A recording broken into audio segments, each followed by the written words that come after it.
E ao segundo chamou Efraim, porque disse: Deus me fez crescer na terra da minha aflição.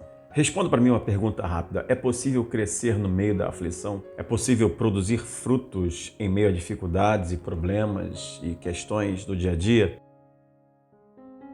Nós estamos aprendendo através dessa história de José, quando preso, e José, depois de conquistar o que conquistou, depois de ser liberto pelo poder de Deus através do sonho que ele discerniu para Faraó, ele dá uma tônica da sua vida acerca do que representa a vida dele. E ele tem 2 filhos, e um desses filhos chamou Efraim, o segundo filho.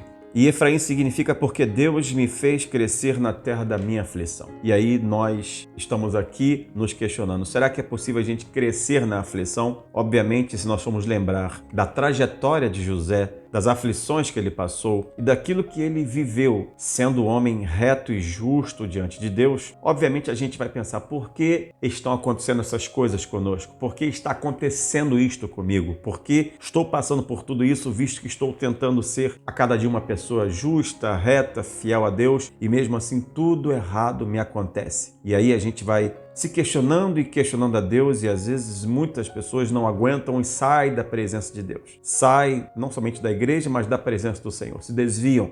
Nesta ocasião que você está me assistindo, talvez você esteja passando exatamente por isso. Mas eu quero trazer para ti uma palavra de bênção, de vitória, uma palavra que vai certamente esclarecer e por que Deus vai te fazer crescer no tempo da tua aflição. E aí a gente vê o comportamento que José teve. E vamos analisar então qual deve ser o nosso comportamento, qual deve ser a nossa atitude, quais são os nossos comportamentos e atitudes no meio de uma aflição. Eu quero enumerá-las e eu tenho certeza que o Senhor falará contigo e você vai ter certeza de que o que você está passando é para a honra e glória do Senhor Jesus Cristo. O primeiro comportamento deve ser acreditar nas promessas de Deus. Lembrando da história de José, quando Deus o faz promessas através de sonhos, e estes sonhos se tornam reais, mas antes dos sonhos se tornarem reais, você sabe o que ele passou. Ele passou por um processo muito grande de inveja dos seus próprios irmãos, passou por um processo de traição dos seus irmãos, passou por um processo de venda dos seus irmãos, passou por um processo terrível como escravo no Egito, passou por um processo doloroso preso, mas ele acreditou na promessa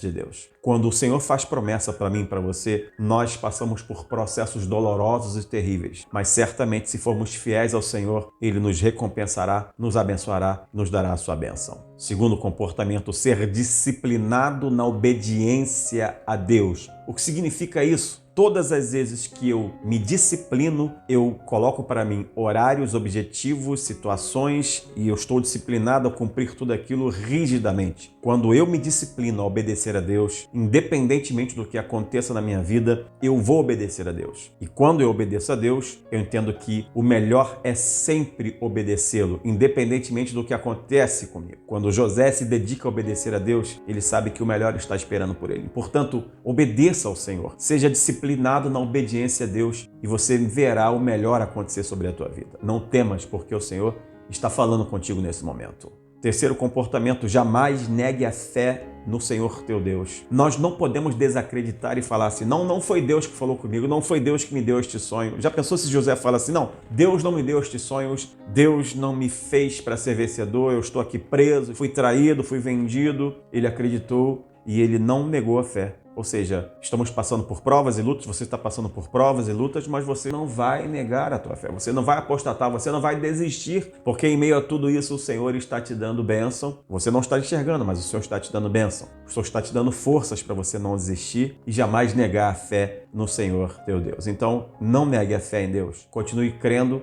e sabendo que Ele está contigo nesta aflição, nessa dificuldade, porque você vencerá e será abençoado em nome de Jesus. Agora, qual o preço a ser pago na aflição? Que preço a gente paga no meio de uma grande aflição? Primeiro, a gente tem que se calar no meio da humilhação. Obviamente, não é legal para ninguém, não é fácil para ninguém, mas José se calou, José se manteve calado no meio da humilhação que sofreu diante dos seus irmãos, diante de tantas coisas que ele passou como escravo e mesmo preso, mas ele só falou na hora certa. Assim nós temos que nos comportar. Temos que ficar muitas vezes calados no meio das aflições e das humilhações, e quando for a hora certa, Deus vai mover a gente para a gente falar a coisa certa em nome de Jesus. Coloque isso no teu coração. Nós temos que assimilar as surpresas negativas e jamais parar. Isso é algo muito claro para mim e para você. Você recebe promessas maravilhosas e tudo que vem naquele momento depois das promessas são surpresas negativas, são coisas que você fala assim, não, mas não foi isso que Deus prometeu para mim. Mas se você parar, será pior. José recebe todos os sonhos, recebe tudo aquilo de bom de Deus. Ele poderia pensar, que coisa maravilhosa, vai acontecer tudo. Não, na verdade o que acontece com ele é tudo ao contrário. Deus às vezes fala conosco, nos reserva e nos promete coisas maravilhosas, e o que vem para mim e para você? Notícias ruins, problemas e mais problemas, surpresas negativas. É o momento da gente continuar. Nós não vamos parar, nós vamos assimilar e vamos saber que o Senhor está conosco e falar assim, não vou parar, porque o Senhor tem coisa melhor para mim, o Senhor tem coisa melhor para a tua vida em nome de Jesus. Um dos principais preços que nós pagamos diante de uma aflição, e aqui eu não digo nem que foi um preço, mas aprender a perdoar, e sabemos que é muito difícil, mas não é possível. O que acontece depois de tudo? Depois que José torna-se governador do Egito, os seus irmãos, a pedido de Jacó, seu pai, vão procurar e comprar comida no Egito. Eis que eles não sabem que José é governador do Egito, não conhecem nem a José, mas José os conhece. E José, primeiramente, arma que como se fosse uma cilada para que Benjamim fique lá, mas depois José os perdoa e se declara a eles. Nas nossas vidas também é assim. Coisas acontecem e os nossos inimigos ou aqueles que tentam nos fazer o mal podem ficar de novo à nossa frente. Nós não podemos de maneira nenhuma deixar que a ira tome conta ao passo de querermos vingança a todo custo. Deus certamente nos abençoará. O maior texto que eu relato e que eu reputo claramente para que a gente possa ter certeza que Deus vai fazer com que coisas aconteçam diante dos nossos inimigos é quando o salmista fala assim, preparas uma mesa perante mim na presença dos meus inimigos. Isso é algo maravilhoso, ou seja, Deus não vai tirar os inimigos da gente, muito pelo contrário.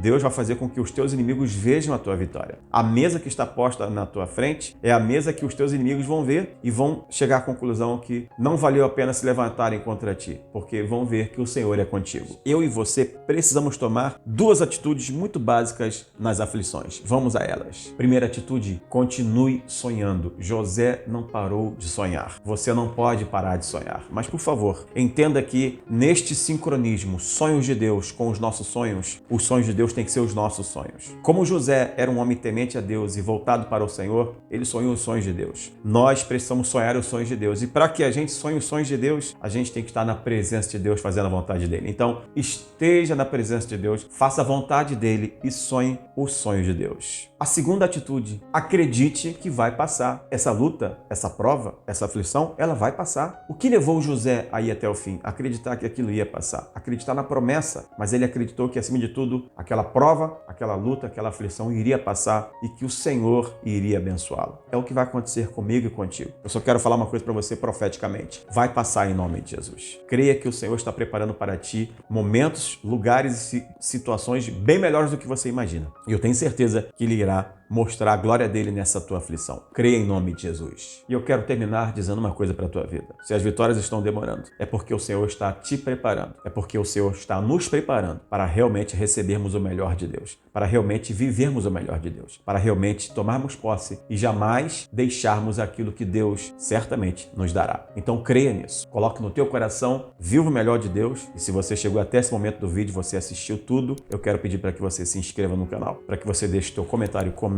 aqui embaixo, deixa o teu like também. Se assim você desejar, se inscreva, compartilhe bastante. E não se esqueça, o melhor de Deus está por vir. As aflições podem ser grandes, mas o Senhor tem nos dado o seu refrigério. Creia, vença e, é claro, cresça na terra da tua aflição. Que o Senhor te abençoe em nome do Senhor Jesus. Fiquem na paz.